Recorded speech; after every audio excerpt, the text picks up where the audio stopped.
Alors, là, nous sommes en face des fractions. On demande d'effectuer cette opération. Nous sommes en face des fractions et on se rend compte qu'on a des fractions qui ont le même dénominateur et aussi des fractions qui n'ont pas les mêmes dénominateurs. Alors, on va rappeler une règle simple. Lorsqu'on doit additionner ou soustraire des fractions, eh bien, qu'est-ce qu'on fait? On commence par trouver les dénominateurs communs. Donc, c'est-à-dire le dénominateur qui est en même temps un nombre qui peut être divisible par 3, par 15, par 5 et on a encore 15 qui revient. Alors, déjà là, s'il faut résoudre, je me rends compte que j'ai deux fractions qui ont le même dénominateur. Et lorsque deux fractions ont le même dénominateur, eh bien, c'est plus facile de les additionner. On additionne tout simplement les numérateurs. Donc, je vais d'abord m'occuper de ces deux fractions, étant donné qu'ils ont le même dénominateur. J'aurai 4 quinzièmes plus 3 quinzièmes. Je disais que j'allais les regrouper. Je vais mettre une parenthèse là. Et ensuite, naturellement, je vais répondre les deux autres fractions. J'aurai ici moins 2 cinquièmes et moins 11 sur 3.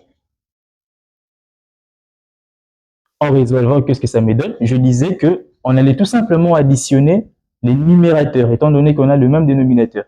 Qu'est-ce que ça me donne? 4 plus 3, 7 quinzièmes,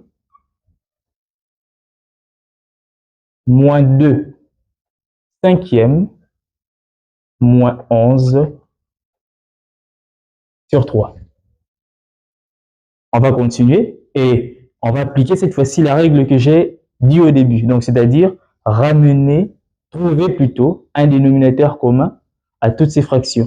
Alors, je me rends compte ici que j'ai 5, j'ai 3 et j'ai 15. Et le nombre qui peut en même temps être divisible par 3, par 5 et par 15, on se rend compte que c'est 15. Lorsque vous avez 15 divisé par 3, vous avez 5.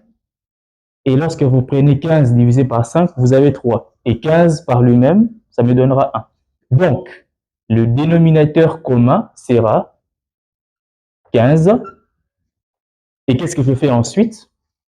15 divisé par lui-même, ça me donne 1. Et le 1, je le multiplie par 7. Donc, 1 multiplié par 7, ça me donne 7. 15 divisé par 5, je disais que ça me donne 3.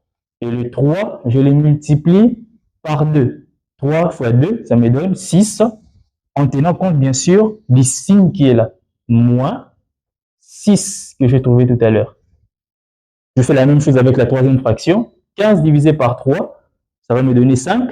Et le 5 multiplié par 11, ça me donne 55. En tenant compte, bien sûr, du signe. Moins 55. Qu'est-ce que ça me donne?